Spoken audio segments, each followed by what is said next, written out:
بسم اللہ الرحمن الرحیم۔ بہلول کی جرأت و بے باکی۔ خلیفہ ہارون الرشید عباسی سفر حج سے واپس آ رہا تھا۔ بہلول راستے میں کھڑے تھے۔ انہوں نے اسے دیکھا تو 3 مرتبہ زور سے پکارا، ہارون ہارون ہارون۔ ہارون نے پوچھا، یہ کون بے ادب ہے جو اس طرح سے ہمیں پکار رہا ہے؟ لوگوں نے کہا، بہلول دیوانہ ہے۔ ہارون نے بہلول کی طرف رخ کر کے کہا، تمہیں پتہ ہے کہ میں کون ہوں؟ بہلول نے کہا، ہاں میں جانتا ہوں۔ تو وہ شخص ہے کہ اگر ظلم مشرق میں ہو اور تو اس وقت مغرب میں، تب بھی تجھ سے اس کے متعلق ضرور پوچھا جائے گا۔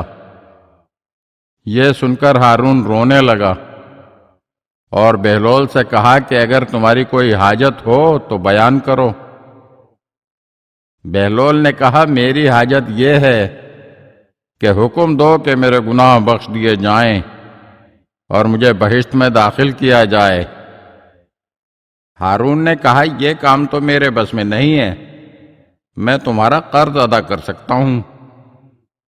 بہلول نے کہا، قرض ادا کرنا ہو تو اپنے ذاتی مال سے کرنا چاہیے، دوسروں سے چھینے ہوئے مال سے کسی کا قرض ادا نہیں ہوتا۔ آپ صرف یہی کریں کہ لوگوں سے چھینا جھپٹا ہوا مال انہیں واپس لوٹا دیں۔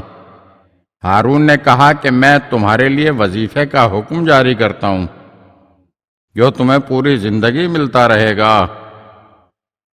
بہلول نے کہا، میں اور تم ہم سب خدا کے بندے ہیں، یہ کیسے ہو سکتا ہے کہ اللہ تمہیں تو یاد رکھے اور ہمیں بھلا دے۔ اگر آپ ہمارے چینل کی نئی ویڈیوز دیکھنا چاہتے ہیں تو ہمارے چینل کو سبسکرائب کریں اور گھنٹی کے بٹن کو دبائیے تاکہ ہر آنے والی ویڈیو آپ کو جلد موصول ہو سکے۔ اور ہاں، لائک اور شیئر ضرور کیجیے اور اپنے قیمتی کمنٹ سے ہمیں آگاہ کیجیے۔ شکریہ۔